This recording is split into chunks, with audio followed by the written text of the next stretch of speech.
What's up, guys, and welcome back to Let's Play Pokemon SoulSilver. Last time we took down the Sprout Tower to prove our worth in going into the gym, and in this episode we are actually going to take down the gym. And just to point out something, I mentioned that I didn't know how Falkner was pronounced, and I was calling it Falkner last episode. It is indeed Falkner. I went back and looked, and the reason I didn't know or couldn't remember was because Falkner only had one appearance in the TV anime series, and that was fighting Flyer with fire, and that's, I mean, one episode, how are you going to remember how to pronounce a guy's name? Well, in this episode, we are actually going to take down Falkner, well, hopefully, since we have, you know, no Pokemon that are strong against flying types, which include Ice-type Pokemon and Electric-type Pokemon, which is very improbable that you would have at this point in the game, unless you've been playing these games for years and know all the secrets and whatnot and can acquire one. We are going to have to rely a little bit on skill, which, you know, we're pretty skillful. We know how to play this game. Let's move Ghastly up to the front so we can level him up a little bit, because he's going to play a small part in being tactical here. And D-Rex is going to play a big part, even though he's weak against flying type. I'm reliant on him to take down Falkner. City of Nostalgicness. Now, take a look at the gym out here. It's fairly small, right? If we go in, whoops, you'll notice, I love this about DS versions of the game, you'll see that there's nothing behind these things. And you're like, well, where's everything? If you stand on this platform, whee! We'll take an elevator all the way up here, even though it's not this big from the outside. Maybe it's like a TARDIS. Either way, if you don't want to fight the gym, the gym battlers, whatever you want to call them, the gym trainers, maybe, you can just take these semi-transparent blocks over to Falkner, sorry. Oh, it's like I don't even give a Falkner. But since we're only going to be doing the gym in this episode, we're going to take down the gym leaders as well, or the gym trainers. I can't believe how ridiculously high this is, but from up here, you can tell what it feels like to be a bird Pokemon. Let me see if you're good enough to face Falkner. Of course we are. Another thing I didn't point out last time is, since Ghastly's part Ghost type, it can't affect normal type Pokemon, and neither can normal type attacks affect it, but the Pokemon in here have flying type attacks. But not Pidgey's, only the Spearow. This is the only one in here that has a flying type attack besides one of Falkner's Pokemon. I think two of Falkner's Pokemon have flying type moves, but I'm not 100% sure. Alright, come on NCS, let's take down this Spearow. I should have sent out D-Rex, in all honesty, because, like I said, we're really relying on D-Rex for one of these fights. So I might actually get this Spearow down far enough, and then throw out D-Rex. Which, yeah, I should have just switched to D-Rex. What was I saying? Oh yes. So, a lot of the Pokemon in here are flying type. Actually, all of them are flying type, but there's only one pure flying type Pokemon, which is a Generation 5 legendary, which we'll not talk about. That's for the future. Hey, critical hit, very nice. So, the ones in here all have normal type as their primary. So unfortunately, Ghastly can't do any damage to them, but a lot of the times, for example with this guy, the only attacks that its Pokemon knows are stat affecting ones and normal type, so it's not going to be able to take Ghastly down. And he was just talking about how, see if he gets pushed around and we fall off. He's trying to kill us. He is trying to do away with us. He's a jerk. Rod, you jerk, trying to push us off to our death. Now check it out. This Pidgey knows two attacks basically, Tackle and Sand Attack. So it can't affect us with Tackle, but it can hit us with Sand Attack and lower our accuracy. And Hypnosis is not a 100% accurate move, unfortunately, so it could just be a hammering on the Hypnosis button, but we actually got it the second time. And we're gonna switch into D-Rex. I wonder if D-Rex will actually level up from this. I doubt it. These are fairly weak Pokemon. But we'll try. We'll try. We'll use Tackle on it.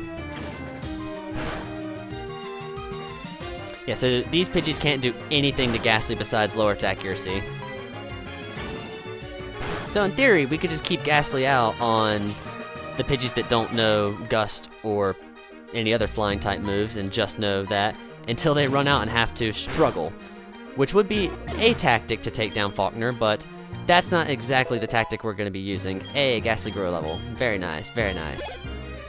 Oh, it doesn't look like we're going to level up in this battle with D-Rex. Unless we battle just with D-Rex. This is a ballsy move, but I'm pulling it. I'm gonna try it, since I think this Pidgey only knows Tackle, besides Sand Attack. And another thing about these stat-affecting moves like Sand Attack lowers your accuracy, blah blah blah. Tackle doesn't have 100% accuracy. Sorry, I hate when it misses when I'm not even stat debuffed. But if, say, it hits you with Sand Attack, once you switch out and bring the Pokemon back out in the same battle, or when the battle's over, it'll reset. So if we pull D-Rex in and then send him back out, the stat debuffs will be gone. He'll be at 100% accuracy again. Alright, so D-Rex is at level 12. I'm actually gonna go, hey, Synthesis. That's actually a helpful move. Synthesis we'll take out Growl.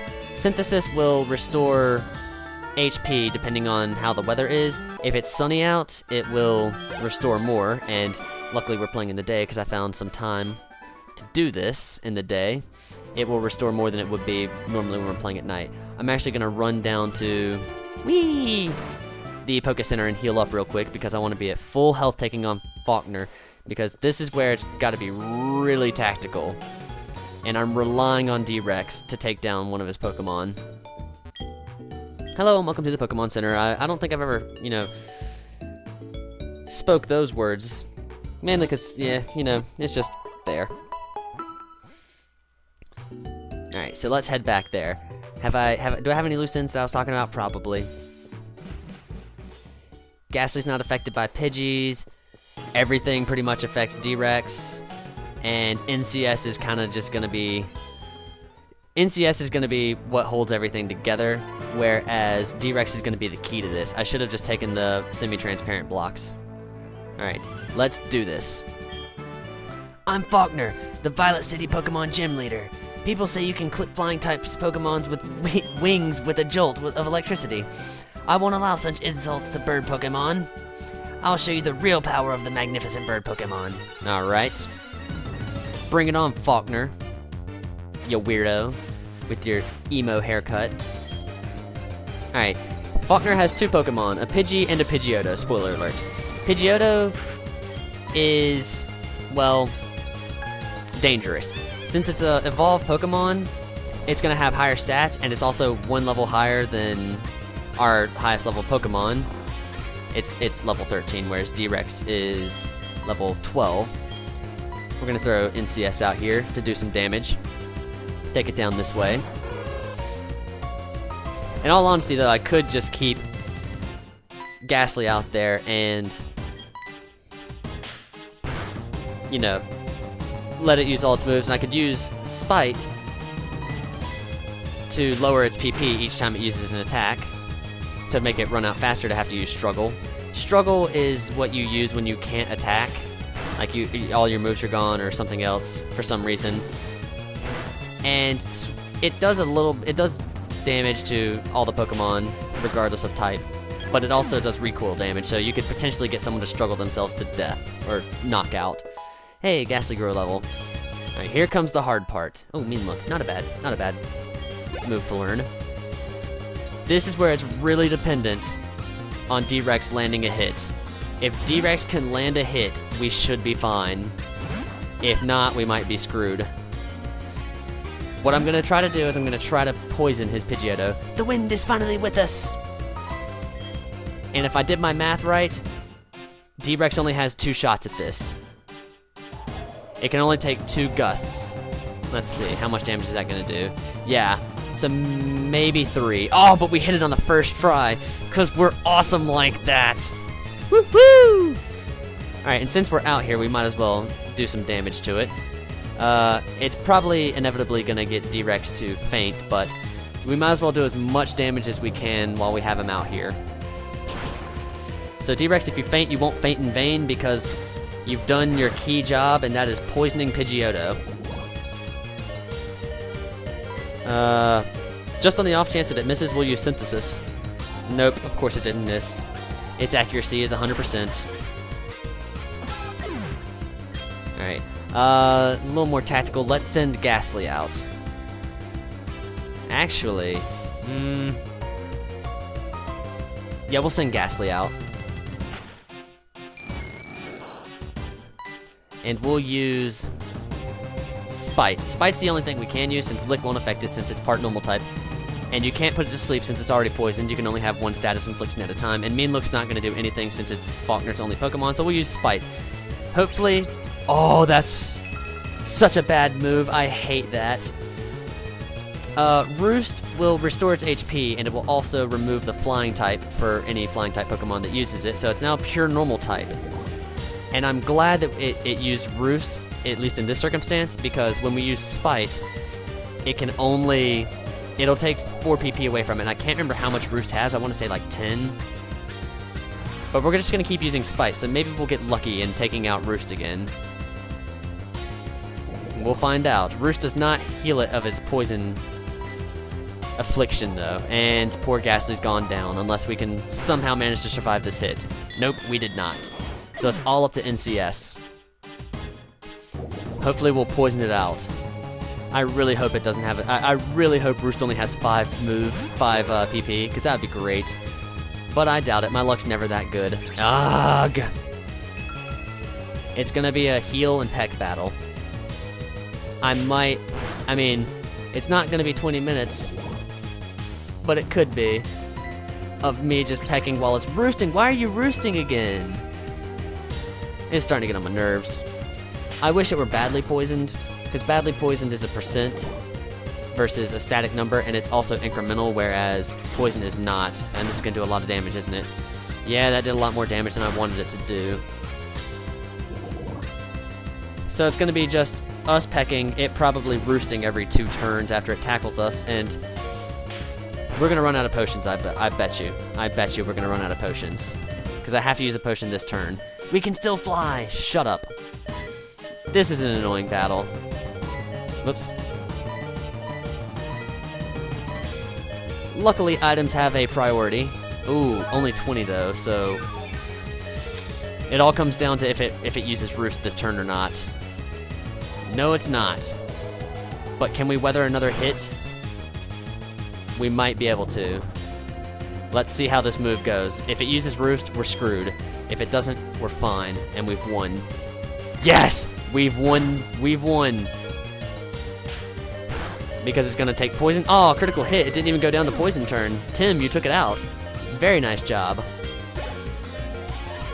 And you leveled up. Very nice, which is helpful for the next gym. Spoiler alert. Didn't learn anything new, though. Oh well. That was interesting. I understand, and I bow gracefully. Thank you, because we're awesome. For pity's sake, my dad's cherished bird Pokemon. But a defeat is a defeat. Alright, take this official Pokemon League badge. This one is the Zephyr badge. And we get the Zephyr badge, and I've updated the gym leader thing down there to show that. With that badge, Pokemon including traded Pokemon up to level 20 will obey without question. It also enables you to use the hidden move Rock Smash anytime outside of battle. And he gives us TM51, which is Roost. By using a TM, a Pokemon will instantly learn a new move. Think before you act, a TM can only be used once. TM51 contains Roost, it restores half the max HP. There are Pokemon gyms in cities and towns ahead. Make good use of them. As for your next move, I would suggest Azalea Town. Alright, so he suggests we go to Azalea Town, which I guess we'll head for that in the next episode. And very good job, NCS. You're probably weak though. Oh, nice, he seems very happy. The other 2 have fainted though, so we'll have to heal them up. So let's do that before we end this episode off. Oh, Professor Elm's calling us. Hello, Tyke. We've discovered something. The details are, well, I can't really say anything, but we want you to carry that egg. My assistant is at the Pokemart in Violet City. Could you go and meet him and pick up that egg? Sure. The Pokemart is right over here. Wow. I guess I could show off 2 things real quick. Occasionally, if your mom's saving your money, she will buy things with your money that'll help you out, and they'll be delivered to Pokemarts by this guy. Good day. Tyke, isn't it? I have a package for you from your mom. Here you go. And he gives us a super potion. That's pretty helpful. We look forward to your next visit. If you keep talking to him, he might have more, but I know he doesn't. So let's talk to this guy. Long time no see, Tyke. I've been waiting for you. This is from Professor Elm. The thing is, would you like to take care of this egg?